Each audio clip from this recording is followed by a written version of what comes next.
Or do you already have it?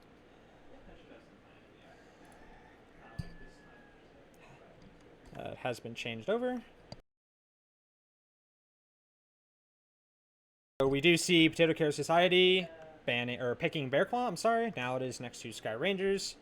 They do pick Viridian, so the exact same layout we did see from the previous set. Will Potato Kick pick Frozen?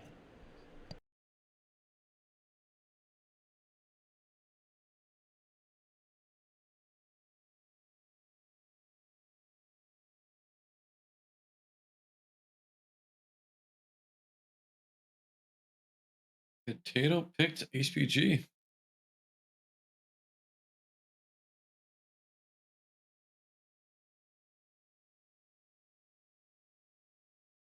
So there we go. So we'll start with Bear Claw, Viridian, HPG, Frozen, and then finally Terra. Now we're picking sides. Skye Rangers picking South Side Bear Claw. That's about what you'd expect to see. So good to see that coming from Skye Rangers. We're not gonna. Well, we may see a counter push or something of that nature come from Potato Carry, but it will not be from Skye Rangers. We've seen a lot of times teams are picking the north side of Bear Claw, and all I have to wonder about that is that's just very confusing to me, right? We've talked about it a whole bunch already tonight. It's just you're at too much of a disadvantage for playing in a number of specific ways if you pick that south side of the map, or sorry, if you pick that north side of the map. So, as I'm rambling on here, they are just about done with map bans. So there we have Skye Rangers on Southside Frozen City. We have Potato Carry North Side, and then Terra Therma. So I will start doing the side swap right about now. That will be our map bans.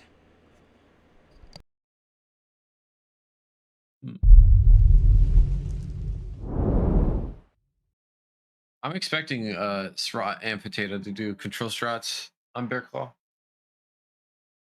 And I wonder who's gonna play for or fight over Theta.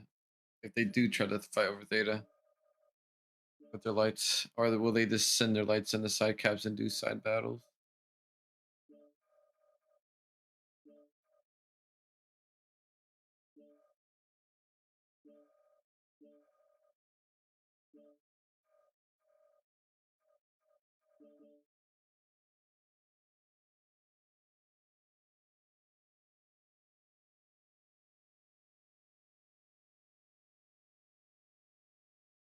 So we have the side swap complete now at this point.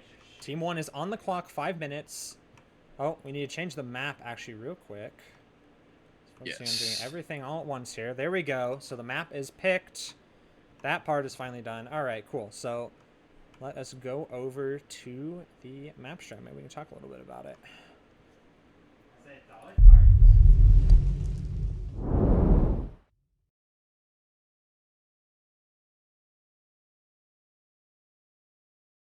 So, uh, what team side do you think is stronger for a controls side anyway? So the south side is objectively better for controlling, and here's why, right?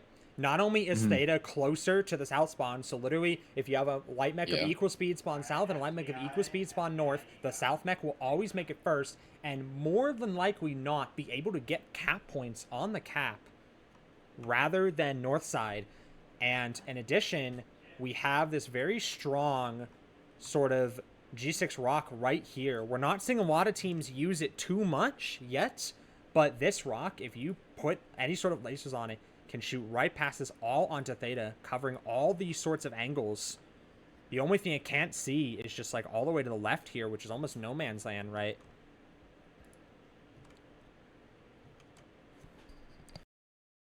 So it's mainly those two reasons, to be quite honest, but that's just enough to make it untenable to control from the north. You'd have to basically bully off a lot of different positions coming from the north.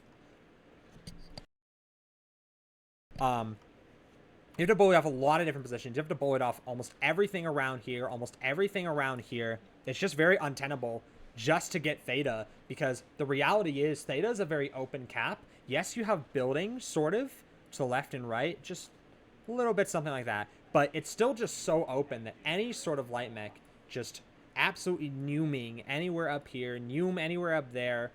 can just, I mean, you can just get free denies in Theta all day long from all sorts of little angles, and there's just not much that can be done about it. So at that point, if you're north side, you understand that Theta is not yours. At that point, you're playing Sigma Kappa Epsi, and that can be just as hard. Epsi is so easy to deny with just a single light mech coming in here. As I am talking, just way too much talking. So Yeah. both sides we are went locked to- super fast. Very good. We're just going to cut the crap, and we're just going to straight into the match here. So I will just Let's switch do us that. right over. All the teams launching. We are good to go, and we are launching. Very fast locks. Love to see it.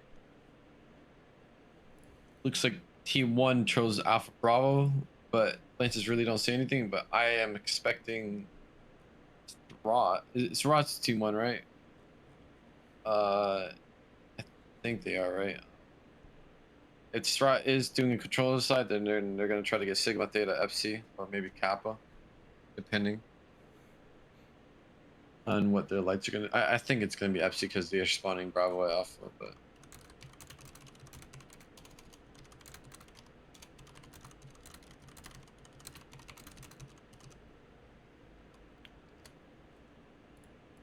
All right. I think these teams are going to be pretty closely matched in skill, to be entirely honest with you. This is going to be a fun series to watch coming into this. So we're looking at PCSx and mechs. So we're going to see Osiris 3D. We're going to see a Hellfire Void, Stone Rhino 1, Jenner 2 C2. We're going to see a Nitro J Kite. We're going to see an Executioner A, Shadowcat D, and a Viper F. What do you see over there on SROT? Okay, I say a Viper F, a Marauder 2C, a Flea 19, a Locust 3V, a Ryan Skull, XEM, Shadowcat B, Star Rhino 1. So looking through the builds a little bit, we see Patchy has a MRM 10, Ear Smalls, Light Machine Guns on that Osiris 3D heading straight for Theta, normal Shadowcat from Black Kaiman, normal Flea, we have a pretty normal Ear Medium LMG Viper, we have a Laser Vomit Hybrid Executioner from Edward Ash, Gadolidium AC10 ERPPC Stone Rhino, not opting for the Plasma like most of the Stone Rhinos run. An interesting choice, I would say, Marauder 2C. That's a very interesting choice. Just a standard Marauder 2C, Forkless Boom Wrecker, Light Machine Gun, Medium X Pulse, Locust 3V. I believe that's the Cap Locust. We see the Hellfire Void, 2 Large Pulse, Hag 30, very normal stuff. Nitro J-Kite, 4 AC5's Plasma. That is actually very interesting. So they're expecting to receive some sort of push with that pick, in my opinion, from Skye Rangers of Terra here. I'm surprised that Marauder 2C is, like, with that weaponry, I feel like it's a little bit undergunned. I would agree with that. Might be a standard engine, which wouldn't be a bad choice on this map, actually. So we do see, of course, the prophesized south side getting Theta first has come to pass, and Skye Rangers are sitting on that comfortable early 3 cap.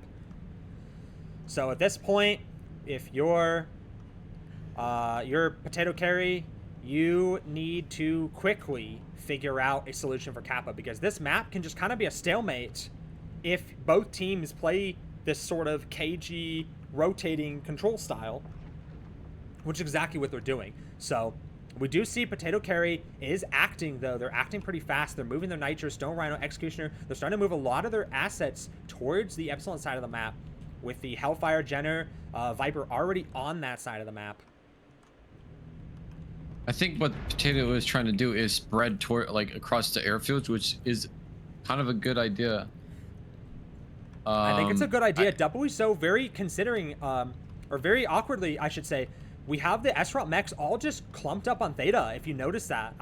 I don't like that at all. I think some of those bigs need to be pulling distance and pulling ground, or even the lights, either or. You can't have both just sitting on the same ground here. And we see kind of Pinky Feldman and that Marauder just basically getting crossfired to death, almost. He's already orange, 85%. We're just going to see a lot of crossfire hits. And Pinky Feldman is almost getting red, 80%. Pinky Feldman is absolutely just getting drilled there in the Marauder. He's forced to take cover in the building. They're just getting crossfired because SROT sent every single one of the mechs on in the Theta cap. I'm not sure. What do you think about this? I'm very confused what Skye is trying to do here. Are they just trying to die on Theta, or are they trying to actually, trade? But I'm not even sure. They're all, they're getting pincered all around the map. They're losing ground. They're literally getting crossfired from every single angle right now. Actually, every possible angle just about they're getting crossfired from. It's actually impressive. Skye is pushing across the first airfield, or to the first airfield, and they're losing a lot of HP by doing this. So this is a very interesting strategy from SROT, right? They spawned south, they got Theta, they got the early 3 cap, they still are sitting on a 3 cap, and yet they've elected to push onto PCX's side of the map. I'm not sure about this one. You already see Pinky Feldman super hurt. He's realistic, only a few shots away from death. Got Iridium, also ran the Storm round of 65%. He's also only a few shots away from death. They're going to need to trade very well here into PCS.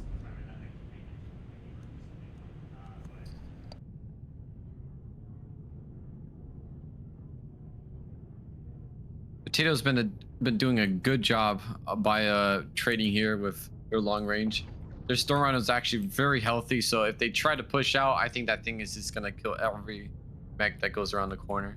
So we do see SROT is very smartly. They sent off one of their lights, actually 2 of their lights. Gray Fox, who is open, he's actually missing an arm, so half of his machine guns, and Levitas in the Flea, they are going to grab Sigma, so SROT's going to maintain that 3 cap, in spite of the fact that they seed Theta to Potato Carry. They're still in a very bad crossfire, though. Doesn't fix that issue, even with the 3 cap. I don't know how long they're going to hold. We see Bud Light coming around the corner in that Stone Rhino. Very fitting name, very fitting player, and a very fitting mech coming around there, absolutely just charging him. He's going to push in with his own slave. Good try, Patchy, Rabbit Squirrel. They're going to get Pinky Feldman in the Jenner, and they're crossfired from the other side too by Valkyrie and the Executioner. It's going to be an absolute rout here for the SROM mechs, as we see all of their assaults just down, one after the other. Black Canon goes down, Penzel in the skull, he goes down, and at that point, it's just SROT's lights. Levitas even goes down, just absolutely snapshotted by the big bulk of Potato Carry forces. Potato Carry mechs even, and then we just see Gray Fox and Fork the Spoonwrecker going to try and run around and salvage the cap game for SROT. Bud Light going around the corner tanking for his team there was very good. He didn't really tank that much. He was dishing out a lot of damage while doing that, so he was killing things left and right. And the way they made that split was very important, because you have that big Stone Rhino, that big scary mech that's going to attract all of the fire and focus from SROT, and then you have the Executioner on the other side of that split, just completely, just completing the pincer, literally. And it doesn't get any more perfect than that. You don't want those guys stacked together. You want the Executioner sponging on the back line. You want it inserting those lasers into the rears of those SROM mechs there on that corner. You don't want it with the Rhino. So their split there was absolutely perfect, with the Stone Rhino on one side and the Executioner, the faster mech, on the other side. Very well played with that split on that corner there from Potato Carry. And we do see Gray Fox is kind of caught out here on Epsilon. He's intercepted by Extra Better and Valkyrie and the Executioner and the Nitger. He is not long for this world. Maybe can kill Valkyrie. See him going in here. It looks like Fork is trying to help Gray Fox here, killing the Xe. I think that's a good play to try and get that Xe down. But, of course, here comes Patchy. They do get the Xe down, but here comes Patchy and the Osiris. It's going to be a 1v1. Both... no, Patchy's leg is open. Gray Fox does go down in that Viper, so it's just going to be Fork the Spoonwrecker. Maybe he can kill Heaven Warrior and get his getaway. He goes down. That is it. Very well played to Potato Carry. A 7-1 victory. Very clean. Very, very, very clean. I think SROT had a good starting position, but they shouldn't have ran all their mechs on a Theta. They denied all angles, and in doing so, because they actually took the less ranged mechs, like they had the mid-range Vom Xe, they had the Vom Marauder, they had the AC-10 Rhino, they didn't have as much range as Potato Carry. And we saw that Nitger, that 4AC5 Plasma Cannon Nitger, putting in good work, 724 damage from Extra Better. I think he was one of the big ones that put them in that crossfire. Of course, those Clan AC5s do having about 900-ish meters of range, so legitimately a long-range mech. Very well played. Having that, you said the Nitger was AC5s, right? Yes, it was 4 AC5s and a Plasma. Yeah, I can do some work at range. But having a night gear can be almost a weak link because of its being very big CT and not as fast mech. So they played it right by taking it, using it for range and absolutely for pushes. What is the next map? So the next map is going to be Viridian Bog. We will be swapping sides. Yes.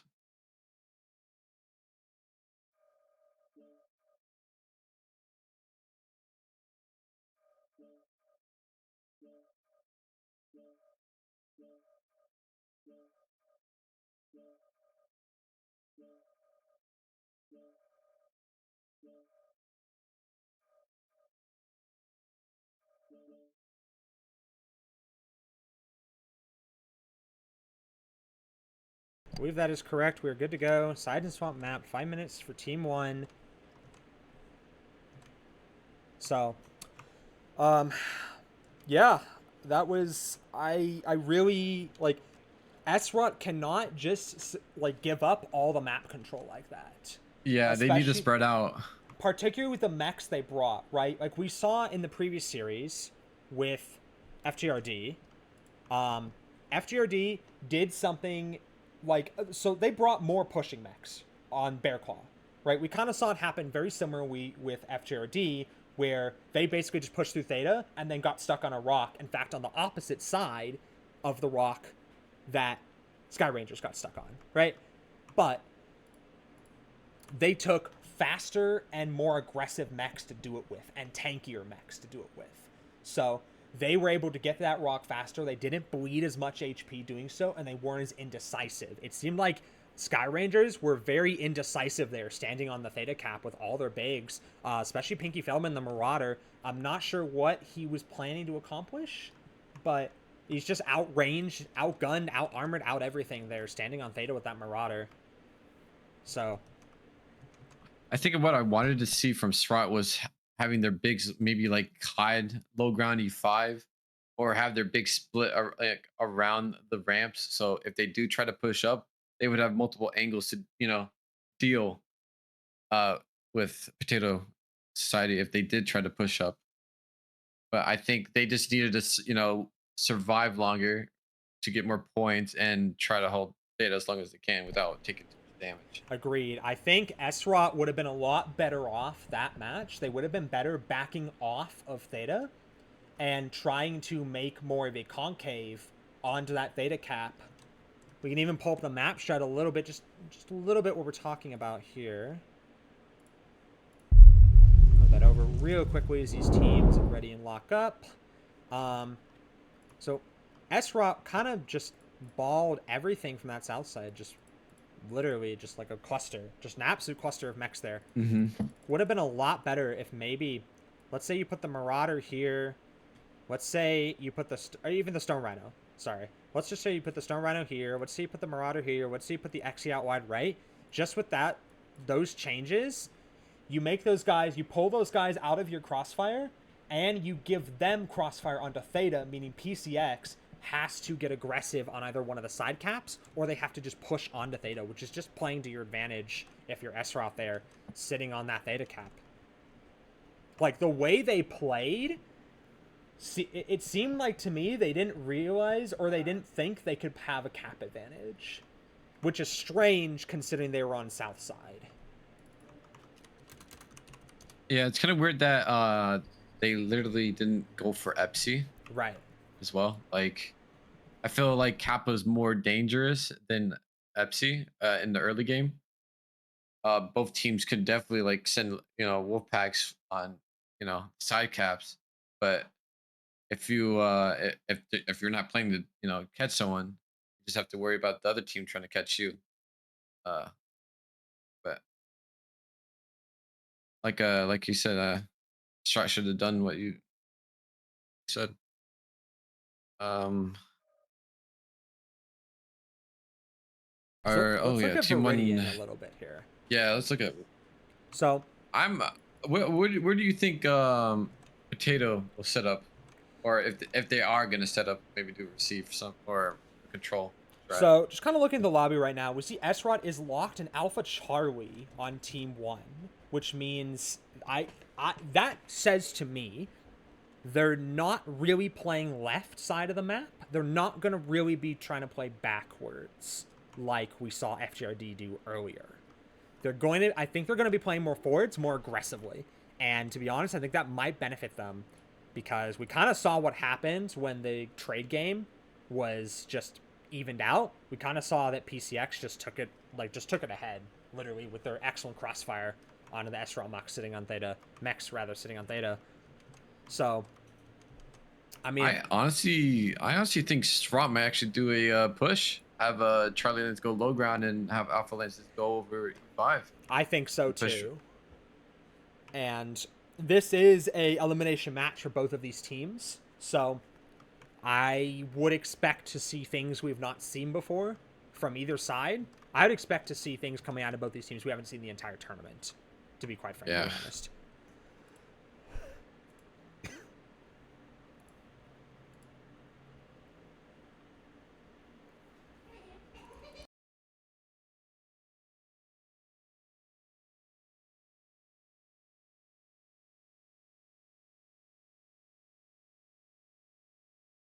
For Team 2 side, Lances, you don't really.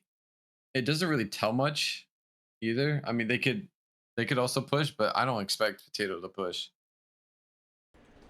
I would agree. I think after that first game, if you're a Potato carry, you're thinking that you just need to play your game. You need to play your range game. Just play just a very standard round of MechWarrior Online, and you're up a game. You're up not even up a set. Sorry, but you're up a game. You're very very comfortable if you're PCS right now. I think after seeing that last match, but again, it's Viridian Bog.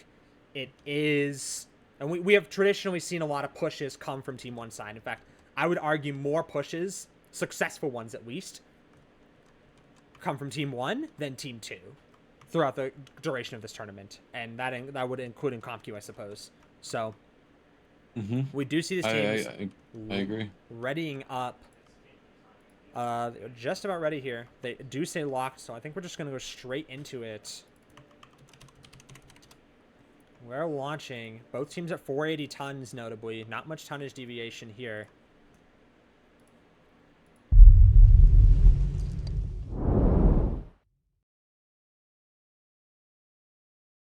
So really, as we load in here, going back to a little bit what I was saying about that pushing stuff.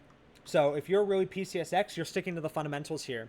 You're scouting as much as you can because Viridian is the hard map to scout on. It can be a very difficult map to scout on, especially if your people get pushed away or shoved off or whatever the case may be here. So let's talk about some of these mechs here. So I'm on the S-Rod side. We're going to have a Stone Rhino 1. We're going to have a Nightstar 10P. S-Rod really liking that Nightstar 10P. A very off-meta pick. We're going to see an Osiris 1P, Marauder Alpha. We're going to see a Mistlynx G, Viper F, Shadowcat, Mishipeshu, and then the Phoenix Hawk 7S. I wish I can call their mechs out, but I am so loading. I feel like I am. So I will go the other mechs here as the match starts. So we're going to have a Stone Rhino from Potato Carry. We're going to have a Stone Rhino 1, Executioner Prime, Ice Spirit J, Charger 3K. We're going to have an Osiris 1P, Firestarter A, Orion 2C, a standard Orion 2C, very notably here, and a Fui 19. Okay, I am finally in. Mechs are powering up here, just scrolling through some of these builds a little bit. So we're going to see 4 AC5s, heavy PPC on Edward Ash, the Nightstar 10P. Valkyrie's Executioner is going to be just double large pulse with a bunch of small pulse and micros. Very interesting build, actually. I like it. We're going to see the Ice Spirit J, pretty standard stuff. Micro pulse with that single flamer. Very good pick from the single flamer. AC10 plasmas from Bud Light Stone Rhino. Normal Fui 19. You're not going to see any deviation there. The Osiris 1P is 2 medium X pulse, 4 HMGs. Going very fast. Going straight to Theta with 3 of the other lights that are next to him. And we see Heaven Warriors Orion 2C. Interesting build here. 3 beam lasers utilizing the HSL Cork with 3 SRM4s. Just assumably because they're free to fit on that mech with those weapons. Small pulses on the Firestarter. The Shadowcat Mishipeshu from Panazzo on S-Rod side. Beam lasers and LMGs. I like it, actually. I think beams are pretty strong on this map. I like to see the beams coming out from both teams here. Snubnose PPC Smalls and Black Diamond's Phoenix Hawk. Gray Viper, Machine Gun Small Pulse. And Missing She, pretty standard stuff. Marauder Alpha, pretty standard. UAC5, UAC2. And that is going to be it for our builds here. Not much. It looks like Slave is trying to get info on the donut. It looks like that actually Potato Carry is going to be the ones pushing. That is, I mean, they have a Charger 3K with medium bomb. I don't know how well that's going to do well in the push. Very interesting pick with that Charger. Yeah. It looks like the fight's already starting. We see Valkyr and 3 of Potato Carry's lights are gonna dive Edward Ash. They're pushing him off. Rabbit is gonna jump on Edward Ash. They're also pushing off Carlson. Gadolinium is gonna drop too. Gadolinium is getting actually drilled by Valkyr. Valkyr's not really getting focused. Pinky Feldman is on Valkyr. Valkyr needs to be careful, of course. But Pinky Feldman does go down. This is actually just a crazy fight right now, actually. Extra Bender's about to go down the Charger. We see Patchy kill Edward Ash with a combination of Valkyrie. So can Valkyrie and Edward Ash kill Galladium? I don't think they're going to be able to. Galladium kills Patchy. Valkyrie's not long for this world. We see good try. He's going to get in as much damage as he can. I don't know if he's going to be able to do enough. Try and get that Stone Rhino down. That's all he can do about it at this point. He does actually kill Gadolidium. It is pretty even, neck and neck, with Black Hyman and the Venus Hawk going down next. We're going to see Heaven Warrior and Bud Light just charging in there, basically full HP with their very high DPS heavies and assaults. They might actually be able to clean up here. His own slave does self-destruct, though, for Potato Carry. Carlson is legged in front of Bud Light. Bud Light's going to take him down. Forkless Moonraker is also legged. Carlson goes down at the exact same time as Forkless Moonraker, and it's just going to be Gray Fox and Panazzo versus the 3 mechs, Flea of Good Try, Bud Light, Stone Rhino, and then Heaven Warriors, Orion. Wow. Them having a Stone Rhino near the end, so healthy. Yes. It's crazy. Absolutely. I think that mech being alive at the end made it carry. It's very similar to the Crusader. If you're pushing and there's a number of mechs you see, and you see a Stone Rhino 1 with those AC-10s, you just have to kill it first. And that's what Clutch succeeded on doing to Gadolidium's Stone Rhino 1 with AC-10s, but that's what Esrut did not succeed on doing to Bud Light Stone Rhino for a Potato Carry, and he's basically fresh. And at this point, it's just going to be a full-on, as I'm into the terrain here, it's going to be a full-on route for Esrut's Lights. Gray Fox's leg is open at this point. Panazzo is pretty much worse for wear as well. He has an open leg. I feel like if Srot wanted to catch something right now, it would be the Flea. And if the Flea overextends, but I think the Shadowcat went in too early there. Yeah, I think the Shadowcat's in. I'm not sure why the Shadowcat dived in there. He just went straight in for that attack, and he's going to go down for it. Gray Fox is going to try and get Sigma. At this point, it's just going to be the last stand of Gray Fox. Who can he kill?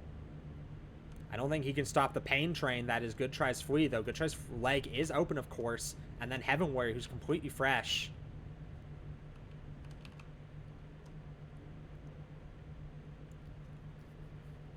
I believe in you, Gray Fox. Let's see you take out the Flea. But, of course, the Flea is really good range, so the Flea actually deviates because he knows his leg is open. That's actually very smart, and they're just sending Heaven Warrior. And that is just it. That Orion with those triple beams and Sturms just killed Gray Fox just insta.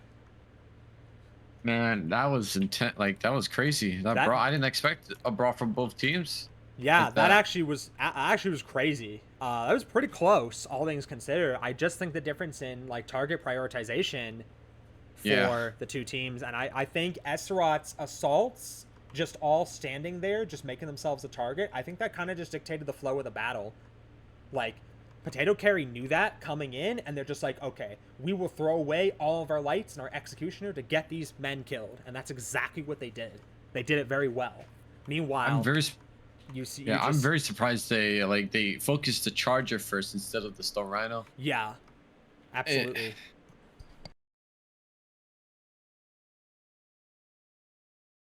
And having Strat when some of their assaults were dropping down, some of them didn't. So if they wanted to drop down earlier, they should have just dropped down together instead of one by one. They bled so much from doing that.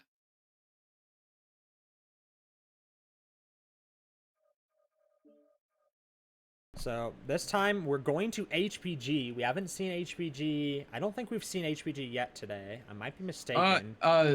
Earlier today, yes. The first game happened. Oh, okay. Awesome. So we will be seeing HPG for the second time today, if I can find the map. There it is. We're not going to swap sides. Yeah, we don't need to. So we'll start the timer for Team 1 there. Well, what is there really to talk about that match? I think there's a lot we could go over for that last match. But I think it might be more prudent to talk about HPG right now. So what can we go over with HPG here? I think both teams will actually do control on the last match. I don't see Srot pushing. If they do actually push, it will be like some kind of mid bomb push and one long range trader if they wanted to do some kind of push. Same thing with Potatoes, but I feel like Potatoes will do some funny things on the wall. So maybe I actually think a little bit differently. So Potatoes sitting here up 2 matches. I don't think they have to do anything fancy at all. They showed they can play a very standard game on that Bear Claw match, as we saw earlier. They can play a very normal, sort of control-y, crossfire-y, sort of positional-based match. I think they're going to do the same here on HVG. So it's SROT down to their, it could be their final game in this entire tournament here, down here in the losers bracket, before they're eliminated. So at this point, I think it's up to SROT to absolutely just pull something crazy out of their rear ends. Can they do it? I think they definitely can do it. What do you think we might see from SROT? I think Shrot, if they want to do a Hail Mary, I think they would do some kind of push. But doing a push from team one side is more trickier than doing it from team two, in my opinion. So I wonder how they would actually do that if they do a push. But I think Shrot might do like a wall thing. Like, I don't know if you saw the first match today. First French did like a wall type of like control. Like everyone was on the wall, no one was in the middle at all, and they were taking side caps or like taking the side cap control. So I don't think Shrot will do that, but I think Shrot will just actually do a push strat or a regular just control. I don't see anything interesting from Shrot. Interesting. Yeah, I don't even know what to say. I'm just absolutely speechless. I don't know. I think SROT just has to really just do something crazy. I can't even like predict. Yeah, I can't even predict what it is that they could do or could not do at this point in time. They just have to be crazy with it. They really just have to be crazy with it. And I think where you might see them being crazy with it is perhaps on the wall, coming from that team one side. Really, we could see sort of a crossfire approach on the wall. Something maybe like this, something maybe like that. It's just really hard to predict, especially on a map like HBG. But again, you're down to your last game potentially in this tournament as SROT. You're just going crazy with it, honestly. We could. yeah. I think they're gonna do some Hail Mary like push right here. I'm very certain.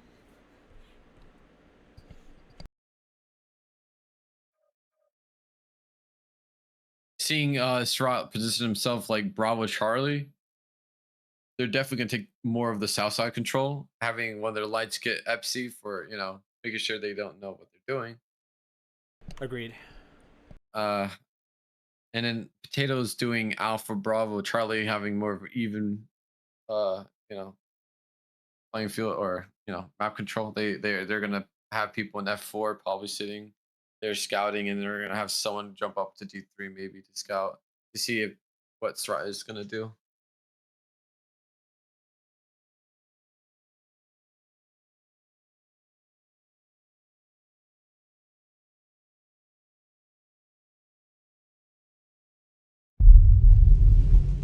Looks like Potatoes about to be locked in. Both teams locking pretty fast throughout this tournament, especially SROT. Actually, very interesting. They're locking so fast. All right. So both teams are locked. We're going to get straight into this third and potentially final match of this series.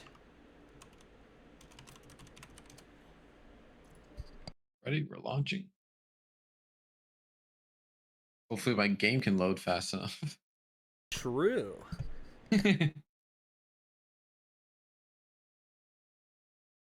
I didn't have this problem today.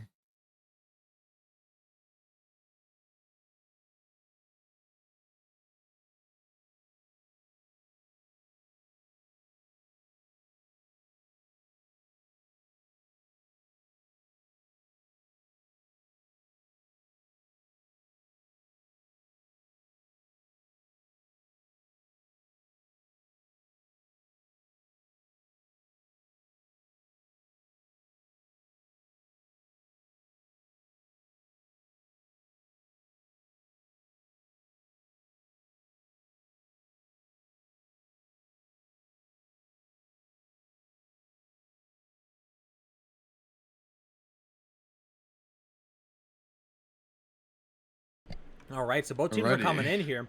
We're going to look at Clutch first. That's where my camera is. So they have a Highlander 2CA, Jenner 2C standard with SERMs, Mistlinks, Eben Dragoon also with SERMs, Charger number 7, Viper F, Shadowcat D, XCA, and a Crusader 6T.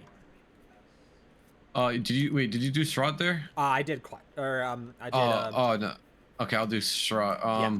They have a Charger 1A1, Storano Colossus, XEA 6T, Mislinks G, Phoenix Hog, Viper, and then a Cyrus 1P. I'm wondering what they So have in their it looks like an Colossus. absolute full push. They're just S-Rod is just steaming through this gate right now towards Potato Carry. It looks All like of the them Colossus together. has Gaussier large and Serms, so I think they're gonna be definitely doing a push right through the middle. I don't like this from S-Rod. Yeah. This is just too predictable, I think. Probably push up top. However, we do see Potato Carry sending a number of assets down towards Theta, so potentially if S-Rod's not scouted, they could make it through and over and potentially kill some of these Potato Carry mechs. As It we're looks standing like here on this Potato ramp. is setting up to push into Theta as well here. So we might be seeing a huge brawl in basement, which Absolutely. I did not expect. So looking at the Colossus, by the way, you were asking about the Colossus. It's 2 Goss, 4 ER large, and 6 Cern 4s. I'm not sure about that, running that in the basement. I like it because it can shoot onto the wall, but you just have it running into the basement. I'm not sure about that one. We'll see. So we do see S-Rod taking dominant control of Theta. I think Potato Carry knows the gig. They know what's happening. They are fully aware that, like, where are these people, right? That's what you're thinking if you're Potato Carry right now. Like, where are these people? If they're not on the wall, they're not running around, they just took Theta, they full capped it, well, where could these guys be? Okay. Well, we do see Astrot Mechs, the Stone Rhino, Executioner, Crusader, and the Charger, basically all the bigs coming out of Theta. And see, we're running into a problem right now with Astrot's strategy. Nobody on the wall, nobody maintaining any sort of high ground, and so we see the Potato Carry mechs just kind of having a field day over the top of HPG right now, really getting pretty good focus. We see Pinky Feldman is a little bit too far forward, and this Crusader taking a big hit from Good Try and the Jenner. Another big hit. Pinky Feldman's going to be the pick here. His own slave is very hurt. Pinky Feldman is absolutely the kill here. There goes Pinky Feldman. That's not the mech you want to be losing first there in that Crusader. Big brawl happening with Ezra Swords coming in the rear Potato Carry mechs. But Potato Carry is just going to press forward and try and kill everything in front of them. Edward, Ash, Panazzo, and Galvanima, the Stone Rhino. They're in a crossfire, though. Potato Carry is in a really bad crossfire with Heaven Weird and the Crusader going down next. This is just an absolute brawl from both of these teams right now. Crazy stuff. Black Hyman and Bud Light basically dying at the exact same time, right together. Oh my goodness. Valkyrie going down soon. He's one touch right leg, basically. There goes Saronis. There goes Valkyrie. Pretty even match, though, especially as his own slave is about to go down. And when it does, it's going to be a 4 versus 3. However, Gato and that Stone Rhino getting focused down super quickly by those Serms and machine guns coming from Potato Carry. There he goes down in that super hot Stone Rhino. Not able to keep up that firepower with those zero larges and all those Serms together. Just super, super hot. Patchy might be about to go down. Fourth Spoon Record does get legged. Patchy does go down. Fourth Spoon Record next. Then it's just going to be Good Try, who is legged. This is pretty close. This is pretty close because when Good Try goes down in his leg Jenner, there he goes. He goes down. Gray Fox is pretty fresh. However, the problem now is extra better and then Highlander 2CA. That's going to be a big problem for Esrot Lights. I think at this point, if you're Esrot, you're bailing. You're running for the 7 Suns and you're just going to play a cap game at this point. I agree with your point there. I think what they should do is have extra get Theta and then have Rabid go for the side caps here, because they know they're getting their own home caps, so Rabid should definitely just go to Epsilon Gamma, but they're not doing that. I think they're gonna go chase and kill. Yeah, they're wanting to chase. I don't know if that's gonna work for them. That Highlander is just really slow. And like the problem is, as far as I can see, let's look at the percentages here. So Gray Fox's legs are orange armor, orangish reddish, but he's not open anywhere. Extra better on the Highlander, of course, very fresh. Ear PPC Serms. Rabido Squirrel getting a little bit hurt, but he's still pretty good in that mislinks. And then Black Kaiman, of course, though, is basically one shot in the rear and also one shot left leg. So if Potato Carry is aware of that, they might be able to make something happen on that Black Kaiman. They might be able to convert that Black Kaiman pick if they get a good shot on that left leg, and maybe that's what they're hoping for. Of course, we do see the Highlander going down and taking Theta, and we see Rabido Squirrel is going to take Epsilon. So at this point, it's just like an absolute cap game. These guys are spread to the 4 wins. I think it might be tricky if they do send, the Phoenix Hawks and Viper on the Highlander. Yes. I think the Highlander might actually win the 1v2 because how healthy he is right now. Yes, and the Phoenix Hawk, again, is one good shot, not even a good shot, one bad shot on his left leg from getting legged, and then he's out. Of course, we do see the Highlander pushing towards the Viper and the Phoenix. Will he catch either of them? He might. They do have to do something, though. They need a good shot in here from Clutch, because, or I'm sorry, not Clutch, Potato Carry, because Potato Carry is much down on caps. They're down about 200 on the caps right now. Oh, extra better sees the Phoenix Hawk trying to go to the Gray basement Fox here. is gonna. Oh, this is. I don't like this. This is really bad. Gray Fox is just running past the Mistlinks. I don't think you can afford to run past the Mistlinks. He's gonna certainly try. Mistlinks is just getting free damage into him though at this point in time. Actually, no, he's not. He's not taking very much damage from the storms at all. Rabbits were having trouble. And the Phoenix Hawk made it away too in Black Kaiman. He ran away. Yeah. So I think Gray Fox got legged. Gray Fox got legged. Okay, so at this point, if you're Gray Fox, you need to trade out your leg for his leg. That's the only chance you have left in this match. I don't think he's going to get it, though. I think Gray Fox is about one shot from going down. And there he goes. Yeah, there he goes. So now it's a 2v1 with Black Kaiman, one shot in the left leg still. Rabbit or Squirrel does get very hurt, but of course, look at the caps. It took them so long to do that. That was a great diversionary maneuver. It took them so long. S-Rod is sitting on 650 caps right now. I kind of felt like Stride didn't have to do that, but I think they're still going to win the game because I think that was such a big delay, and it just sucks having the Highlander. The Highlander is just not really relevant. I think it should not have been chasing people around. I think the Highlander needed to just be sitting on caps, unfortunately. And at this point, Black Kaiman, he knows what the gig is up. He's just going to sit. At this point, they're pretty much on one cap. S-Rod is just about on a one cap. So all Black Kaiman has to do is just deny Gamma. Because even if extra better here and that Highlander who's coming over, even if he stands on the cap, all Black Kaiman has to do is deny it for 10, 15, 20 seconds at the cost of his life. Black Kaiman is wiggling in anticipation there, ready for this fight. I think this is going to go in favor of S-Rod, actually. Yeah, it is.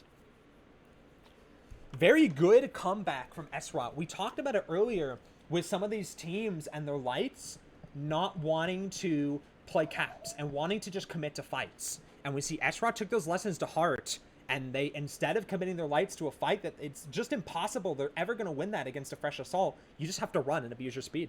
And that will be game 3 to S-Rod. I'm very surprised in the beginning of the fight when S-Rod had further, mediums and lights in the basement. So while Potato just literally was all on top of the assaults. I can't believe that they lost that fight.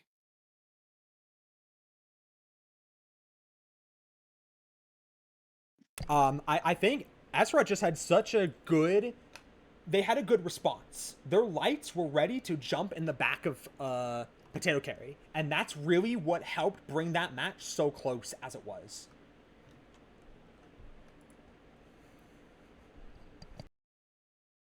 Very well played to both teams. Such a close, really good fight, honestly. That was a great match to watch, and a great match to take some lessons from if your team's still in this tournament trying to learn a thing or two. That's a great match to take a lot of lessons from.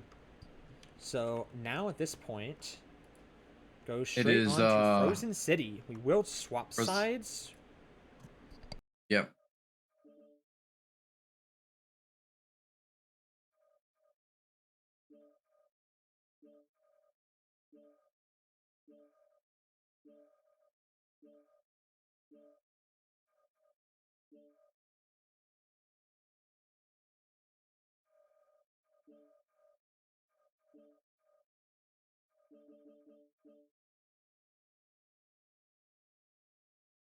This is one of the first few games that are actually going to game 4 here. Yeah, we've had a lot of just 3-0s in this tournament, actually. I think the majority have games. A majority of games in this entire tournament actually have been 3-0s. Actually, have all of them? I think all of them might have been 3-0s. Almost all of them have been. Almost all of them, yeah. The Mantra and Potatoes actually went to game 5. Right.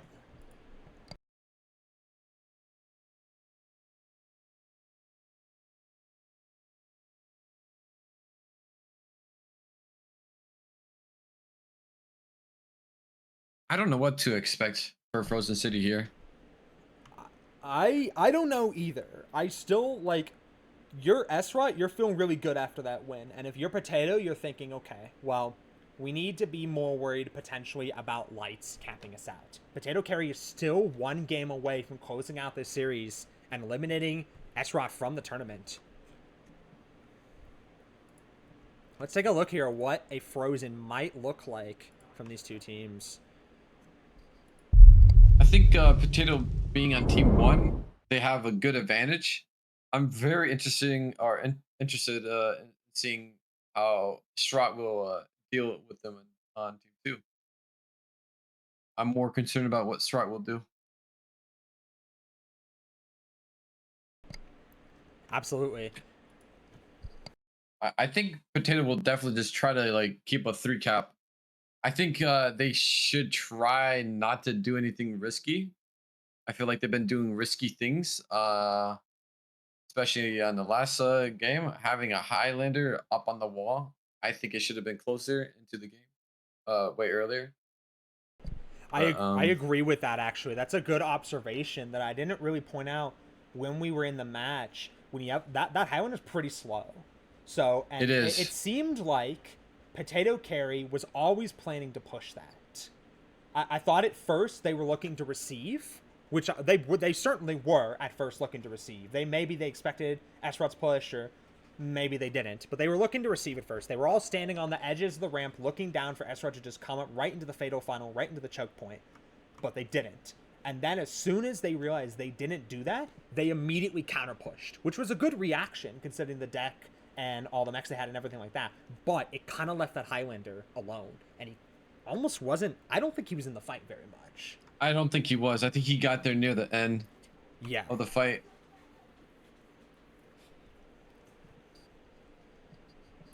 I forgot if Potato actually had a XC in that game. They did. I felt like the XC and the Highlanders could have switched roles and would have done much. I think the deck would have been much better, or the game would have been more favor to them. They would have So had that XC like regroup with their team faster than the Highlander. yeah, I think that would have been smarter just because, again, it like the XE can drop down better. It can, like you said, it literally, it just does like everything better for what they wanted to do with that Highlander. Not saying the Highlander's a bad pick, but again, it's just very slow.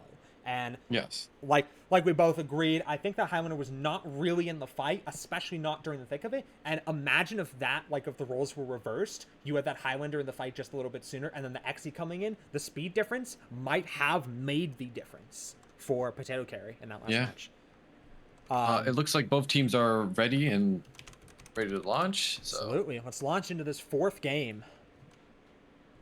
Excited to see a fourth game here, actually. Yeah, me too. Really, I think anything can happen. I think these teams have proven, both these teams have proven they're actually pretty versatile, especially Potato Carry. Of course, again, one more for Esrot, and they are out of the match, or out of the tournament. So we'll see what they pull out for this drop.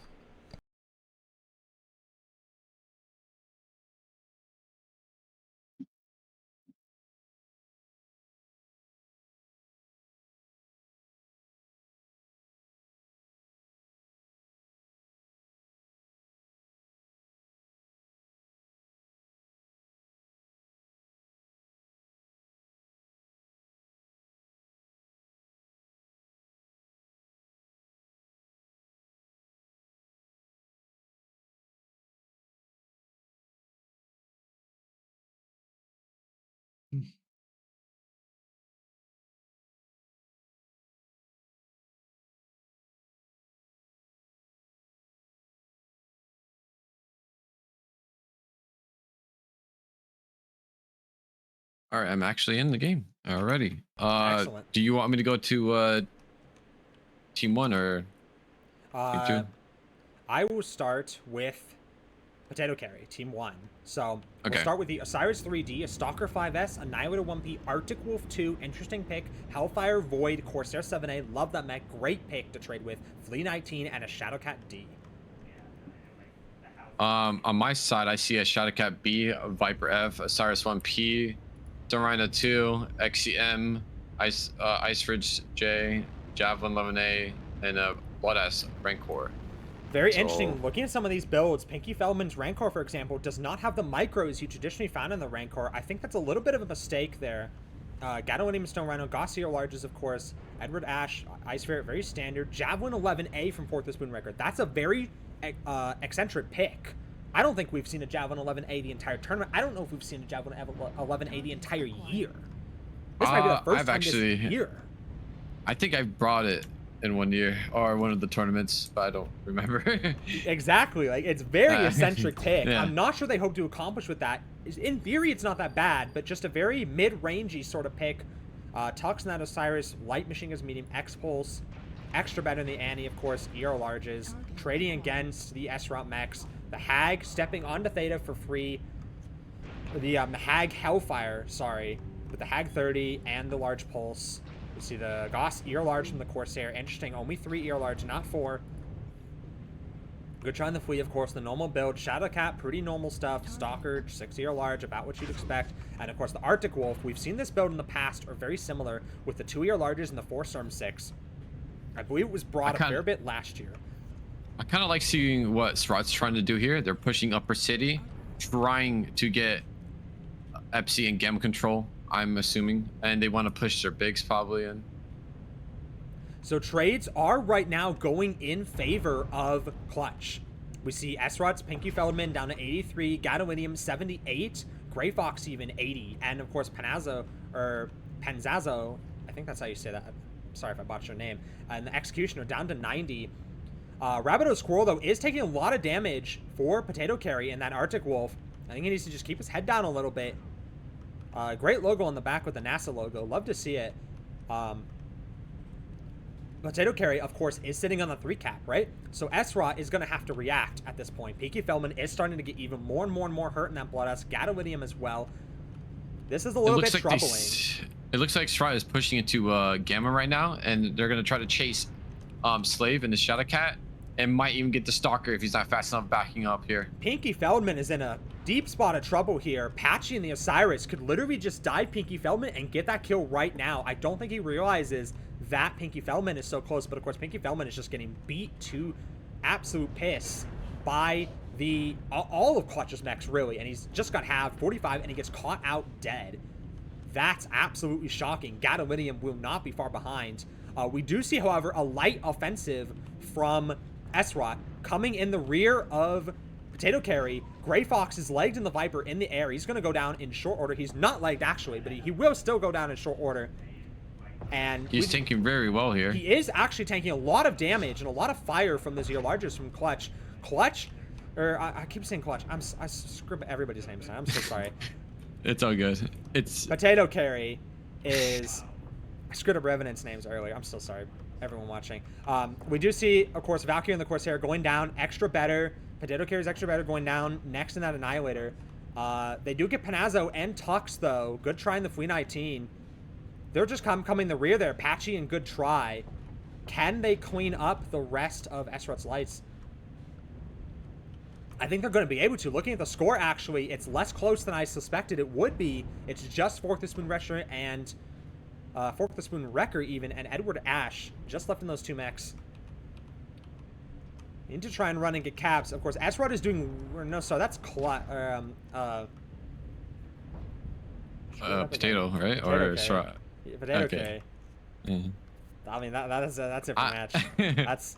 I'm actually very surprised how Srot took a lot of damage going in. Maybe they were exposing themselves to the traders on that rock there. Yeah. But I felt like Srot could have actually pushed.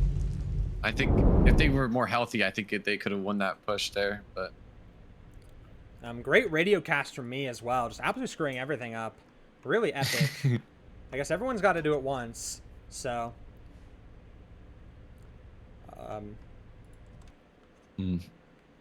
No really high damage. The highest damage was extra better in the Annihilator 1P with 652 damage. Other than that, it's pretty much even on the board. Only one double D on Srot's side, which was the Viper. And that is going to be it. Yes, that is it. Um, when is the next game going to be? Let us take a look. I think it's in Is quite a that? while. I think that's an hour or two, Yeah, I think right? it's in an hour. So we're going to end the stream here. I'm going to take a bit of a break, and we will be Yes. back for the last game of the night, which should be KDCM versus 228 Reapers. Of course, well played to Potato Carry. I'm sorry I botched your name like 800 times in a row. I'm absolutely exhausted, as maybe everybody can tell. And I just screwed up the last cast. Really cool. Um, Still great to see. S-Rod did a good job, of course, especially on that HPG match, pulling that back. That was really strong performance, able to pull that match back. So, well played to both teams. And we will be back. Let's see. When will we be back? About an hour from now. It should be about, I think an hour and 15 minutes. I believe an hour and 15 minutes. It should be 8:45 my time. So it should be an hour and 15 minutes. And we'll end the stream here. Thank you, Chicken Man, so Yeah. much for casting with me. Yeah. You were great. So thanks for being here.